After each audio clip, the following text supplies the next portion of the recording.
Bismillahirrahmanirrahim. Assalamu alaikum dear students. Chapter number 7, chemical equilibrium. Yesterday हमने खत्म किया था लॉ ऑफ मास एक्शन पर, उसकी मैथमेटिकल डेरिवेशन वगैरह हमने की थी. अब उसी को हम आगे लेके चलेंगे. अब उसकी फर्दर एप्लीकेशंस को देखेंगे, इक्विलिब्रियम कांस्टेंट एक्सप्रेशन के यूनिट्स को देखेंगे, और ये भी देखेंगे कि इक्विलिब्रियम कांस्टेंट जो है वो हमने कैसे हमें लिखना होता है. तो एक आध एग्जांपल के साथ मैं इसको शुरू कर लेता हूँ कि कैसे हम लिख रहे होते हैं इक्विलिब्रियम कांस्टेंट एक्सप्रेशन को.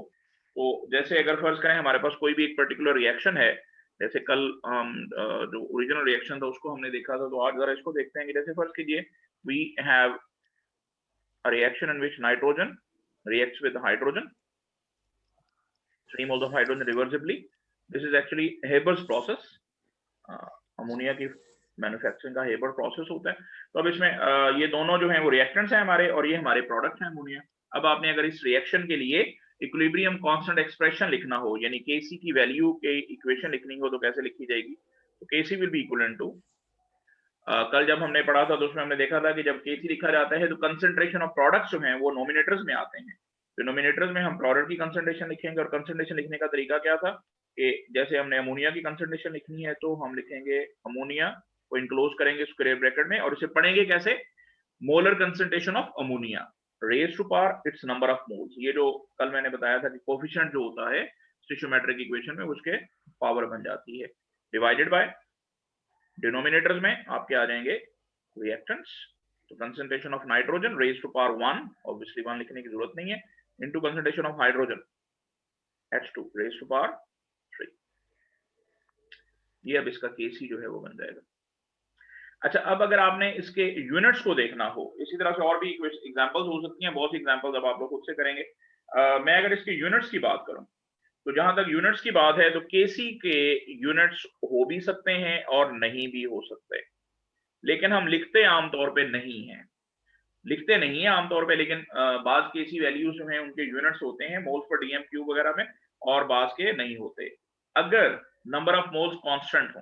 ठीक है, इक्वल हो, सॉरी मुझे इस तरह कहना चाहिए था कि if number of moles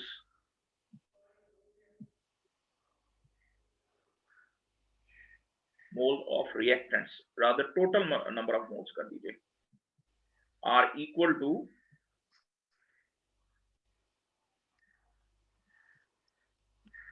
total number of moles of products. ये प्रोडक्ट्स के और रिएक्टेंट्स के अगर नंबर ऑफ मोल्स इक्वल हो जाएं, इफ टोटल, यहां भी मैं टोटल ऐड कर देता हूं,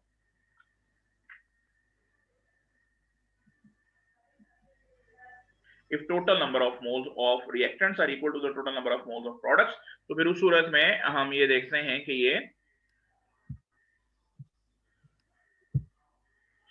उस सूरत में फिर हम देखते हैं कि इसके कोई यूनिट नहीं होंगे. ठीक है, तो if total number of moles of reactants are equal to the total number of moles of products, then Kc will have no unit. Kc will have no unit. Kc का कोई यूनिट नहीं होगा.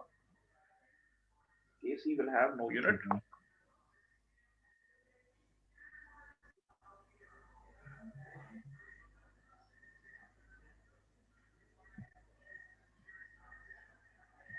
कोई यूनिट नहीं होगा. ठीक है, अब उसकी एग्जांपल के तौर पर जो है वो आप जैसे ये देख लें कि अगर मेरे पास कंसंट्रेशन आमतौर पे, ये कल भी शायद हम इस रिएक्शन को पढ़ रहे थे कि अगर हम वाटर और कार्बन मोनोऑक्साइड को आपस में मिला दें, ठीक है, दोनों गैसेस हैं, रिवर्सिबली रिएक्ट करेंगी तो ये कन्वर्ट हो जाती है हाइड्रोजन गैस में और कार्बन डाइऑक्साइड गैस में.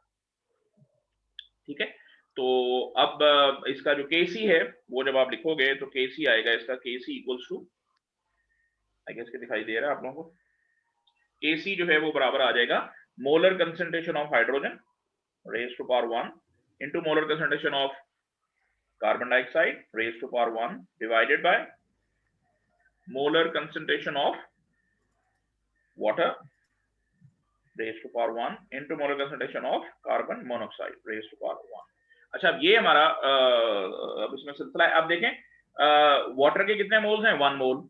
कार्बन मोनोऑक्साइड का कितना मोल है? 1 मोल. टोटल मोल्स कितने हो गए दोनों के मिला के? 2 मोल्स. ठीक है, यहां क्या हो रहा है? हाइड्रोजन का 1 मोल, और कार्बन डाइऑक्साइड का 1 मोल। तो total number of moles of reactants जो कि 2 हैं are equal to the total number of moles of products जो कि 2 हैं। तो जब टोटल नंबर ऑफ मोल्स बराबर आ जाएंगे तो उनकी कंसंट्रेशन के जो वैल्यूज हैं वैल्यूज वो कैंसिल आउट हो जाएंगी और सिर्फ हमें केसी का एक नंबर बच जाएगा। इसका मतलब इसको कोई यूनिट नहीं होगा। ठीक है, मैं इसको करके बताता हूँ। जैसे जो भी इसकी कंसंट्रेशन होगी वो मोल्स पर डीएम क्यूब में आएगी। इसको मैं ऐसे कर देता हूँ कि अगर आप इसके साथ यूनिट लिख रहे होंगे तो वो आ रही होगी इन मोल्स पर डीएम क्यूब, जो भी वैल्यू आ रही होगी। ठीक है, मोल्स पर डीएम क्यूब, ये मोल्स पर डीएम क्यूब जो है वो एक मैंने लिखा किसके लिए, हाइड्रोजन के लिए, मल्टीप्लाइड बाय मोल्स पर डीएम क्यूब को आई गेस के दिखाई दे रहा है, मोल्स पर डीएम क्यूब। ठीक है, और इसी तरह से डिवाइडेड बाय मोल्स पर डीएम क्यूब 4। मेरे अल्फाज के ऊपर भी गौर करें ताकि आपको अगर थोड़ा दिखाई सही ना भी दे रहा हो तो समझ आ जाए। इनटू मोल्स पर डीएम क्यूब। अब जब ये सब कैंसिल आउट हो जाएंगे तो इसका मतलब है कि इसके यूनिट जो है वो कुछ नहीं बाकी बचेंगे। हाँ, केसी की कुछ वैल्यू होगी। ठीक है, वैल्यू यानी नंबर होगा, मैग्नीट्यूड होगा, लेकिन उसकी कोई यूनिट जो है वो हमें नजर नहीं आएगी। तो ये किस सूरत में होता है, जब नंबर ऑफ मोल्स बराबर होते हैं। बट अगर नंबर ऑफ मोल्स बराबर ना हो तो फिर क्या होगा, तो इन दैट केस कुछ ना कुछ वैल्यू जो उसके अंदर जब हम इसको फाइंड आउट कर रहे होंगे उसकी कुछ ना कुछ यूनिट जो है वो बाकी बच जाएंगे। जैसे इसकी एग्जाम्पल के लिए वो मैं ऊपर वाला ले लेता हूँ। ये अभी जो मैंने ऊपर एग्जाम्पल लिखी हुई है इसी को जरा उठा लेते हैं। अगर आपने इसके यूनिट फाइंड आउट करने हो, ये जो अभी हमने किया था, ठीक है, अगर इसके यूनिट अगर आप फाइंड आउट करना चाह रहे हैं तो वो किस तरह से फाइंड आउट होंगे। ये जैसे इसके आप देख रहे हैं total number of moles different है। नाइट्रोजन का 1 मोल है, हाइड्रोजन के 3 मोल्स हैं, अमोनिया के 2 मोल है। तो इनका जब आप यूनिट फाइंड आउट करने जाओगे तो इनके यूनिट के लिए आपको ये नजर आएगा कि इसमें आ जाएगा मोल्स फॉर नाइट्रोजन, मोल्स पर DM cube raise to power 2। उसी तरह से करना है हमने, डिवाइडेड बाय नीचे आएगा फॉर नाइट्रोजन मोल्स पर डीएम क्यूब इनटू मोल्स पर डीएम क्यूब फॉर हाइड्रोजन। अब हाइड्रोजन के लिए रेज टू पावर 3 हो जाएगा। ठीक है, अब अगर आप ओवरऑल देखें तो मोल्स पर DM cube raise to power 2 है ऊपर, और नीचे रेज टू पावर मोल्स पर डीएम क्यूब अगर मैं कंबाइन करके देखूंगा तो 1 + 3, ये दोनों एक जैसे हैं तो 4 हो जाएंगे। ठीक है, और इसका जो मुझे यूनिट मिलेगा वो इसकी जो भी वैल्यू आएगी, फर्स्ट करें इसकी वैल्यू कुछ भी आ रही है, कोई भी एक न्यूमेरिक नंबर आ जाता है, ठीक है, जो भी नंबर आ जाता है, फर्स्ट मैं उसको n कह रहा हूं, तो इसका यूनिट इसके साथ क्या आएगा, इसका यूनिट जो है वो इसके साथ आ जाएगा मोल्स पर डीएम क्यूब के हवाले से।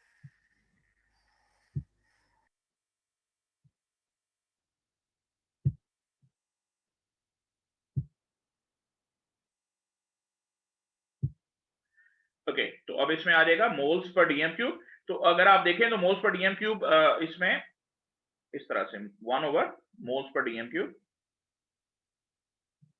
रेज टू पावर 2, या फिर आप इसको ऐसे भी लिख सकते हो n इंटू, यानी n से मेरी मुराद क्या है, यहाँ पर n से मुराद है जो भी उसकी वैल्यू आ रही है केसी की, तो ये इसको आप लिख सकते हो मोल्स पर डीएम क्यूब। तो सिंपल सी चीज है, इसके ऊपर हमें ज्यादा, मेरा ख्याल में मैंने जरा ज्यादा ही बता दिया है। चलें, अब ये काफी हो गया आपका। ठीक है, तो यूनिट्स जो है वो इस तरह से आप लोग फिगर आउट कर रहे होते हो। तो अब इसमें मजीद इसको लेके आप आगे चलते हैं। जब आप यूनिट्स वगैरह को देख लोगे तो इसका मतलब है कि इसमें यूनिट हो भी सकते हैं और नहीं भी हो सकते।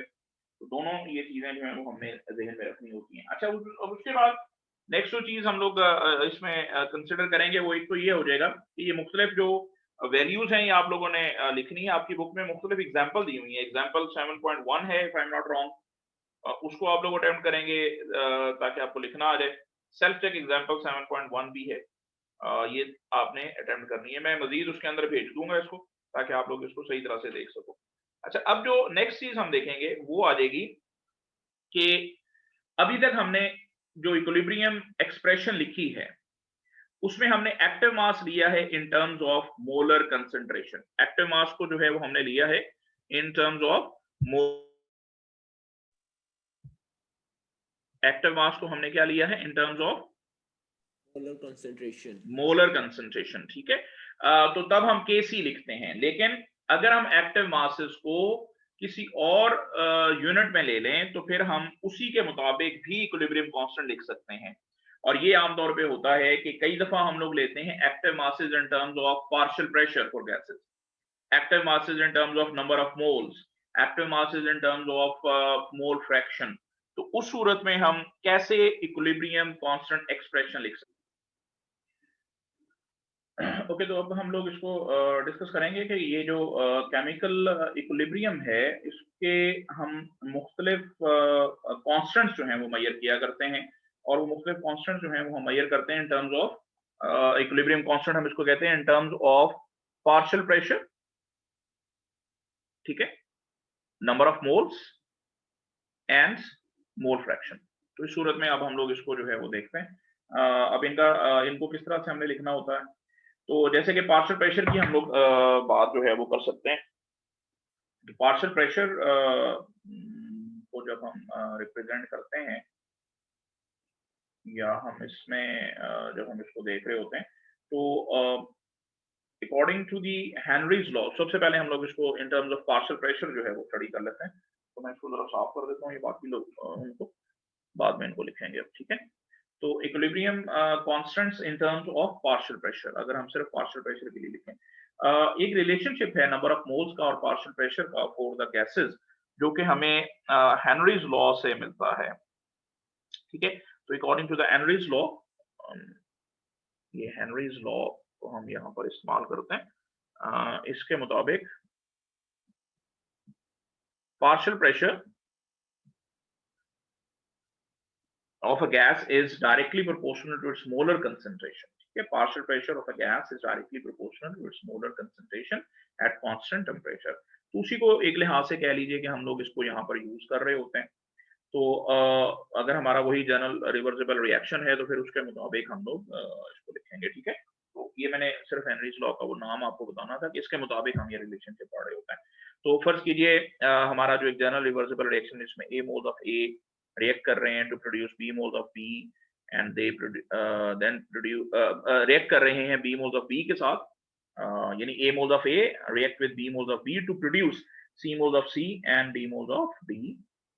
तो अब हम इसका आपको याद है Kc तो हम लिखते थे, लेकिन अगर हमने पार्शियल प्रेशर लिखना हो तो कैसे लिखेंगे? तो equilibrium constant in terms of partial pressure, that would be written like this, that Kc Kp equals to, अब इसमें हम Kp ले लेंगे और Kp आ जाएगा हमारे पास इक्वल टू मोलर कंसंट्रेशन की जगह partial pressure P,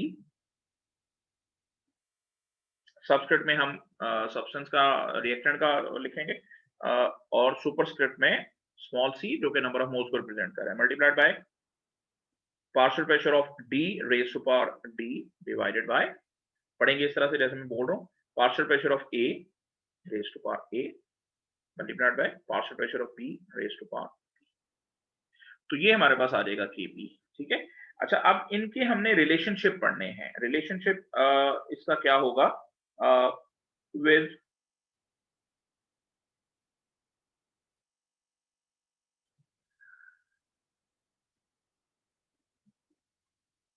relationship between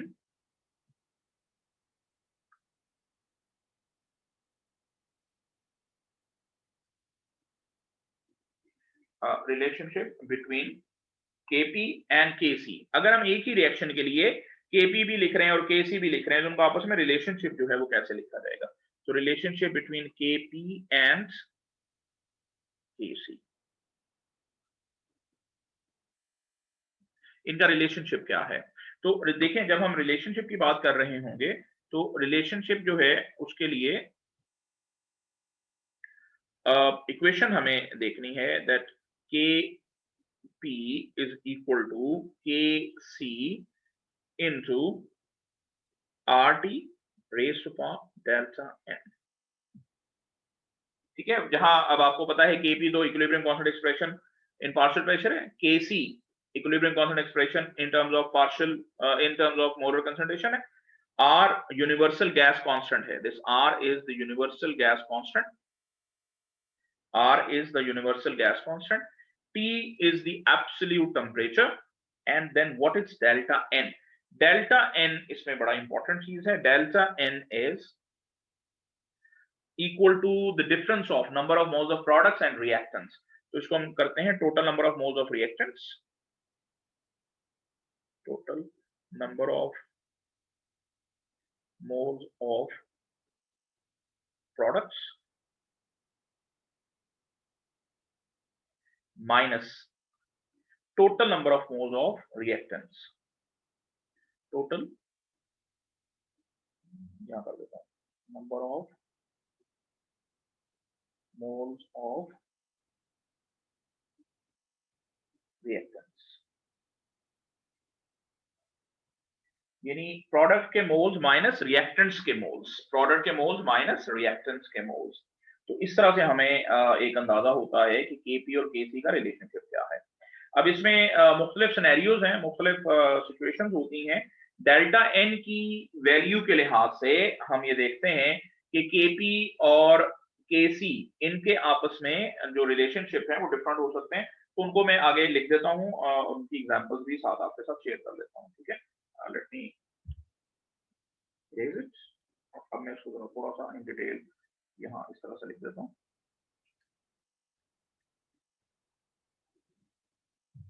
ये देखें, अगर हमारे पास केपी और केसी वगैरह की जो है, सबसे पहली जो सिनेरियो हम लोग पढ़ते हैं वो होता है कि देखिए KP will be greater then, बल्कि ऐसे कर लेते हैं कि पहले हम इक्वल टू कर लेते हैं। केपी इज इक्वल टू केसी, दोनों आपस में बराबर होंगे। ये उस वक्त होता है when delta n is equal to 0। Delta n की वैल्यू जो है वो 0 हो जाए, डेल्टा एन की वैल्यू 0 हो जाए व्हेन केपी इक्वल्स टू केसी। ये उस सूरत में होता है जब डेल्टा एन की वैल्यू 0 होगी। और डेल्टा एन की वैल्यू 0 कब होगी? जब total number of moles of reactants are equal to the total number of moles of products. अब इसके लिए अगर आपको एग्जांपल लेना चाहते हैं तो एग्जांपल के तौर पर जो है वो मैं यहाँ लिख देता हूँ। जैसे ये एग्जांपल है, आप इसकी देख लें। जैसे कंसंट्रेशन ऑफ, जैसे रिएक्शन ऑफ वाटर है, water plus carbon monoxide and they produce hydrogen gas plus carbon dioxide gas। तो अब इसमें टोटल नंबर ऑफ मोल्स अगर आप काउंट करें, if you count the total number of moles, तो 1 mole of reactant ये, 1 mole of reactant this one, तो दोनों के टोटल नंबर ऑफ मोल्स जो हैं वो 2 हो गए। इसी तरह से नेक्स्ट जो है हमारे पास आएगा 1 मोल इसका आ रहा है और 1 मोल इसी तरह से इसका आ रहा है। तो इन दोनों के टोटल नंबर ऑफ मोल्स जो हैं इनको अगर हम आपस में ऐड कर देते हैं तो हमें टोटल नंबर ऑफ मोल्स जो हैं वो दोनों के बराबर मिलेंगे, यानी 2 - 2 डेल्टा एन इक्वल्स टू 0 आएगा। तो केपी और केसी की वैल्यू बराबर हो जाएगी। Is it clear? ओके, इसी तरह से अब हम नंबर 2 जो है उसको देख लेते हैं कि नंबर 2 के मुताबिक जो है वो क्या हो रहा है।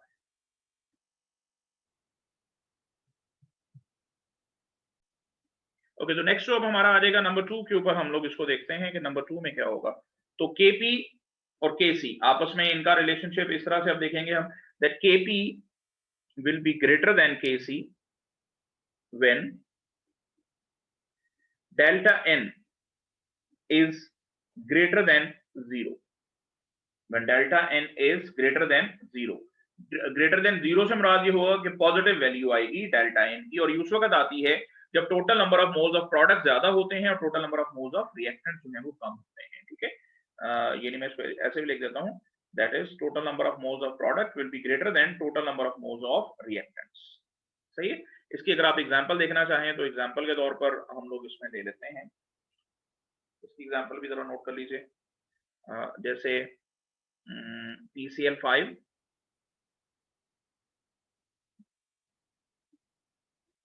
on decomposition goes to PCl3 and Cl2। अब इसमें अगर आप गौर करें तो इसके जो टोटल नंबर ऑफ मोल्स हैं रिएक्टेंट्स के वो कम है, प्रोडक्ट्स के ज्यादा हैं। तो अब जब आप इसका Kp लिखोगे और Kc लिखोगे तो उनका रिलेशनशिप जो है वो आपके सामने किस तरह से बन रहा होगा। इसका आ जाएगा Kp equals to Kc into RT raise to power delta n. Delta n की वैल्यू इसमें चूंकि इसका जो डेल्टा एन है वो क्या आ रहा है, ये आ रहा है 2 - 1 यानी 1, तो इसका delta n raise to power 1 आएगा। तो Kp is equal to Kc RT। ठीक है जी, ये इसका आंसर आ जाएगा, यानी RT के साथ मल्टीप्लाई करके हमें इसका आंसर मिल रहा होगा। ठीक हो गया। अब इसी तरह से इसमें हम जो थर्ड सिनेरियो है उसको देखते हैं। थर्ड सिनेरियो हमें उस वक्त नजर आता है कि जब Kp छोटा रह जाएगा, कम हो जाएगा और Kc जो है उसकी वैल्यू बड़ी मिलेगी हमें। ठीक है, तो इसका रिलेशनशिप मैं यहां से शुरू करता हूँ ताकि मुझे ये बोर्ड में रेज ना करूँ, सही तरह से चल जाएगा। तो अब इसमें देखते हैं इसकी जो थर्ड सिनेरियो है, तो थर्ड सिनेरियो हमें कब मिल रही है, मैं यहाँ लिख रहा हूँ, इसके आप लोग सब देख रहे होंगे। हाँ जी, इसके मुताबिक अब हमें उस वक्त मिलेगा कि Kc और Kp का जो रिलेशनशिप है, third scenario, Kp will be less than Kc when, कब ऐसा होगा, जब delta n is less than 0, यानी नेगेटिव में आएगा। डेल्टा एन की वैल्यू क्या आएगी, नेगेटिव आएगी। ठीक है, यहाँ डेल्टा एन पॉजिटिव आ रहा था, ये जो था अभी नेगेटिव हो जाएगा इसमें। ठीक है, क्योंकि डेल्टा एन लेस देन 0 हो गई है तो ये नेगेटिव वैल्यू के साथ आएगा। ठीक हो गया। इसका मतलब दरअसल ये है कि हमारे जो total number of moles of products हैं वो कम होंगे, total number of moles of reactants ज्यादा होंगे। इसकी एग्जांपल देख लेते हैं। As far as example is concern, तो एग्जांपल्स में हम लोग यहाँ पर ले लेते हैं कंसंट्रेशन ऑफ, हम लोग अमोनिया वाला एक इक्वेशन है, अभी थोड़ी देर पहले हमने पढ़ी ली थी, उसी को देख लेते हैं। जैसे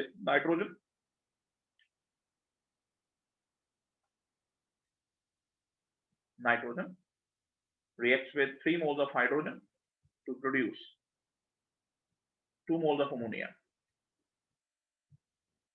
अब अगर आप सबको दिखाई दे रहा हो तो इसमें ये 2 मोल्स ऑफ अमोनिया है, तो ये टोटल नंबर ऑफ मोल्स जरा चेक करें रिएक्टेंट्स के, 1 + 3 टोटल 4 मोल्स बन रहे हैं। और इधर टोटल मोल्स कितने हैं, प्रोडक्ट्स वाली साइड पर 2 मोल्स हैं। तो आप जब डेल्टा एन की वैल्यू फाइंड आउट करोगे तो डेल्टा एन की वैल्यू इसमें क्या आ जाएगी, 2 - 4, यानी -2 के बराबर आएगा। अब आप जब Kp फाइंड आउट करोगे तो Kp आएगा इसका Kc into RT raise to power delta n, और अब आप डेल्टा एन की वैल्यू जब पुट करोगे तो वो 2 आ जाएगा, तो Kp equals to Kc into RT raise to power -2 आएगा। ठीक है, यानी Kp is equal to Kc over RT square, इस तरह से भी हम इसको लिख सकते हैं। तो यहाँ Kp की वैल्यू जो है वो कम हो जाएगी RT से। ठीक है, Kp की वैल्यू जो है वो थोड़ी कम हो जाएगी RT से। ठीक है, आई थिंक आप लोगों को दिखाई दे रहा है, सही। तो ये दरअसल हमारा कह लें कि वो सिनेरियो है जिसको भी हमने स्टडी करने की कोशिश की है। तो ये इनका आपस में रिलेशनशिप है। बिल्कुल ऐसे ही अगर हम थोड़ा आगे चलें तो हमें मिल जाएगा equilibrium constant in terms of partial pressure के बाद। अब हम अगर इसको ले लेते हैं equilibrium constant in terms of, थोड़ी देर पहले मैंने जिक्र किया था, इस सूरत में हम दोबारा ले सकते हैं मोल फ्रैक्शन के साथ भी ले सकते हैं। तो इन टर्म्स ऑफ मोल फ्रैक्शन, या चलें पहले इन terms of number of moles कर लेते हैं, एक ही बात है, नंबर ऑफ मोल्स। अच्छा, ये डेल्टा एन हर जगह पर एक ही जैसा रहेगा। ठीक है, अब इसमें अगेन जब आप ये इसको लिख रहे होगे तो इसकी इक्वेशन जो है वो किस तरह से लिख दी जाएगी, तो Kp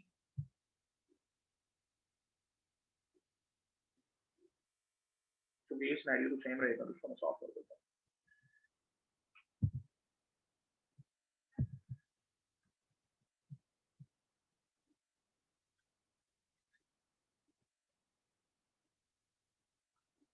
अब इसमें जो Kp और Kc लिखा जा रहा होगा वो किस तरह से लिखा जा रहा होगा, Kp सॉरी, अब इसका अब हम लोग Kn चुके लिखेंगे, तो Kn आ जाएगा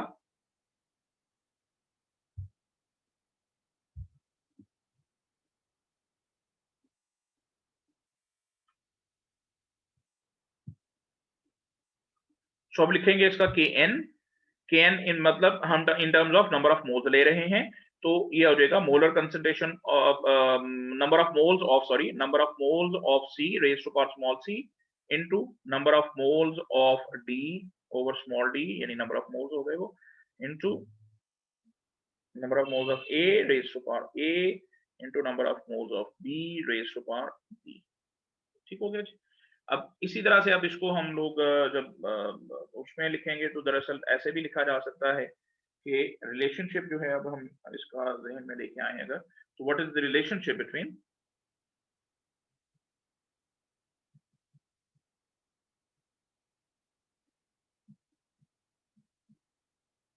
Kn and Kp। रिलेशनशिप हम हमेशा Kn और Kp का इनके साथ फाइंड आउट करेंगे, तो इसमें भी उसी तरह से आ जाएगा सिलसिला जो भी हम कर रहे थे उसके साथ ही। तो Kp now will be equivalent to Kn, and it is equal to capital P over N. Capital P is the total pressure, capital N is the total number of moles raised to power delta N. Delta N वही है total number of moles of products minus total number of moles of reactants, where delta N is equal to total number of moles of products minus number of moles of reactants। ठीक है जी। इसी तरह से अब ये relationship हम लोग mole fraction के लिए भी निकाल सकते हैं। तो equilibrium constant in terms of number of moles, तो मैंने ऊपर वो कर दिया। अच्छा, अब यहां पर मैं कर लेता हूं equilibrium constant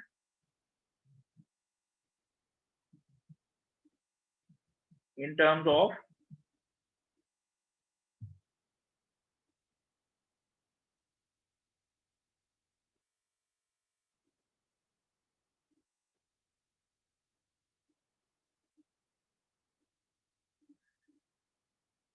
mole fraction.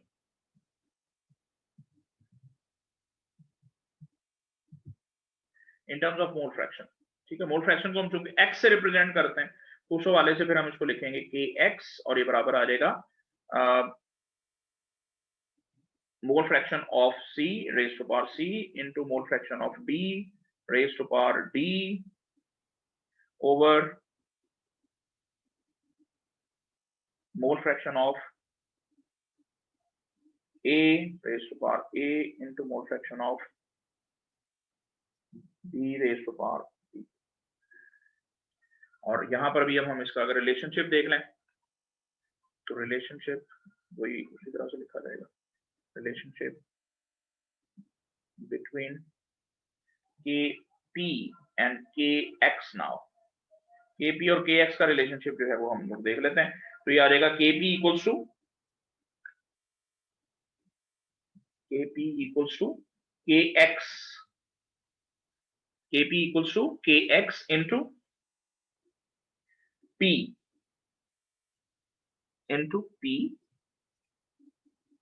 Delta n. Delta n वही है, और ये पार्शियल प्रेशर, ये जो हमने प्रेशर लिया हुआ है टोटल, ये अगर आप जनरल गैस इक्वेशन से याद करें तो हम लोग को पता है कि as according to general gas equation PV equals to RT होता है। तो वहां से हम इसको ऐसे भी लिख सकते हैं, सिर्फ इस इक्वेशन के लिए हम लोग इस चीज को इस तरह से भी लिख देते हैं दैट Kp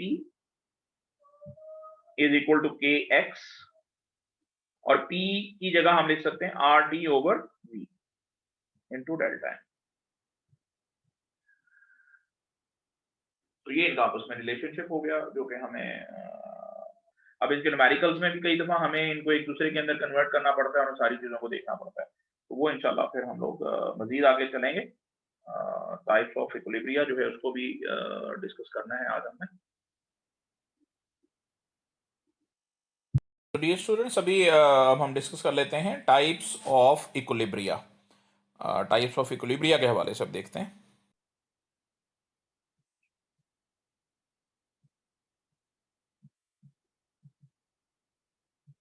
असल में ये फेज की बुनियाद पर हम लोग कर रहे होते हैं। तो दो किस्म के हम इक्विलिब्रियम को यहां पर पढ़ेंगे, depending upon the reactants and products की फेज। ठीक है, ये जो हम टाइप्स ऑफ इक्विलिब्रियम कर रहे हैं ये हम कर रहे हैं ऑन द बेसिस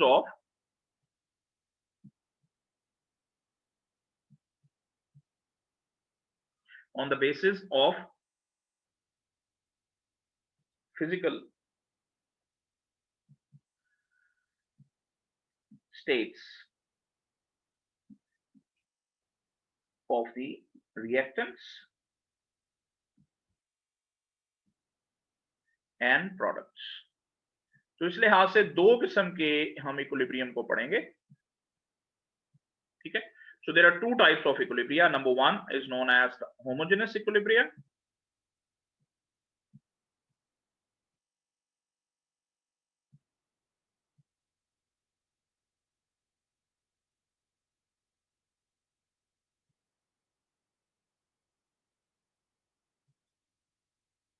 और दूसरा कहलाता है द हेट्रोजेनस इक्विलिब्रिया। ठीक है, homogeneous number 1 and number 2 is the heterogeneous.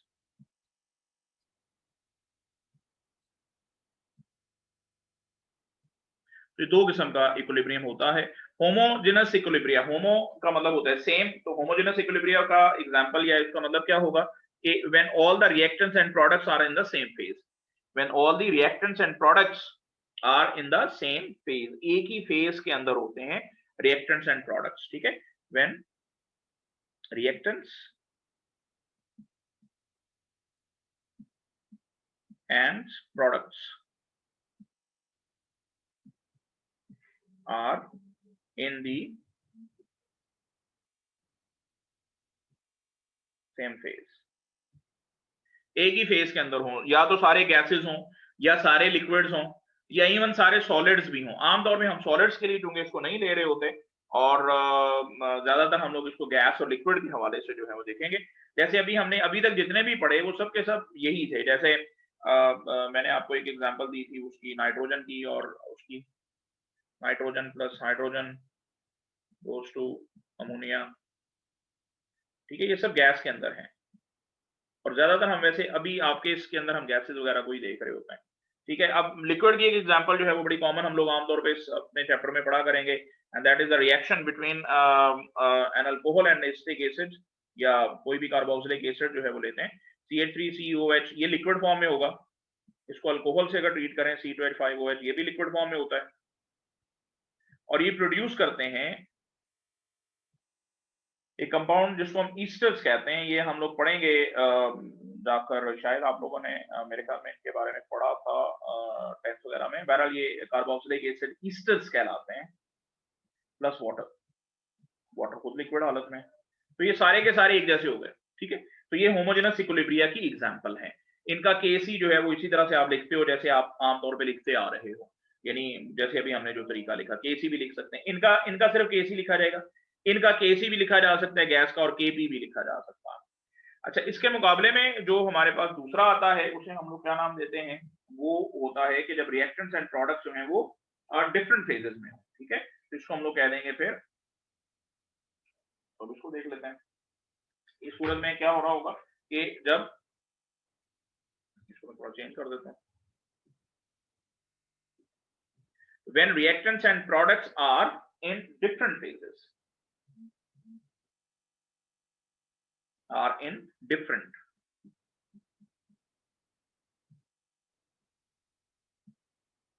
ठीक है, डिफरेंट फेज के अंदर जो है वो हमें नजर आए, तो फिर हम लोग इसको कह देंगे कि ये हेट्रोजेनस इक्विलिब्रिया है।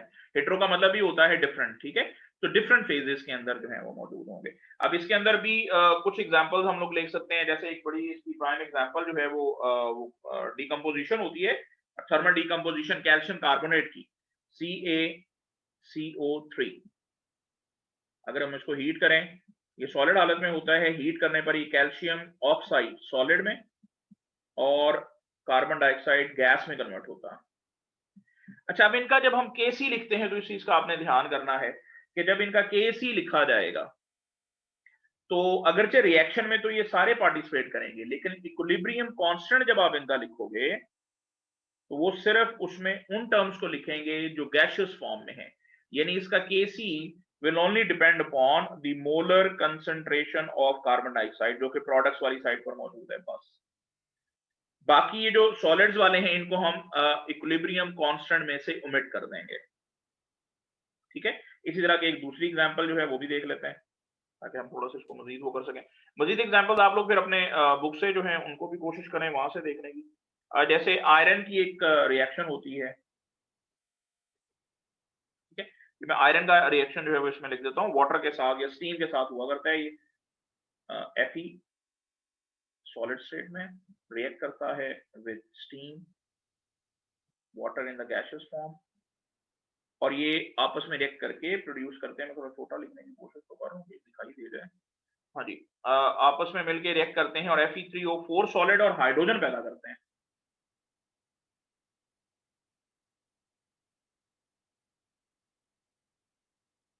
प्लस हाइड्रोजन,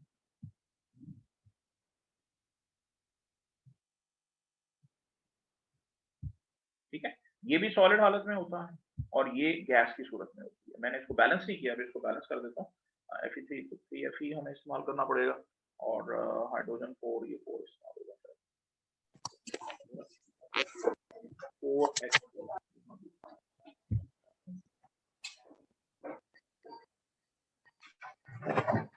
4H2, ठीक है। चलें, अब आई थिंक आप लोगों को नजर आ रहा है। अब इसका जब हम Kc लिखेंगे, अब ये हेटेरोजेनस इक्विलिब्रिया है, अब इसका Kc कैसे लिखा जाएगा?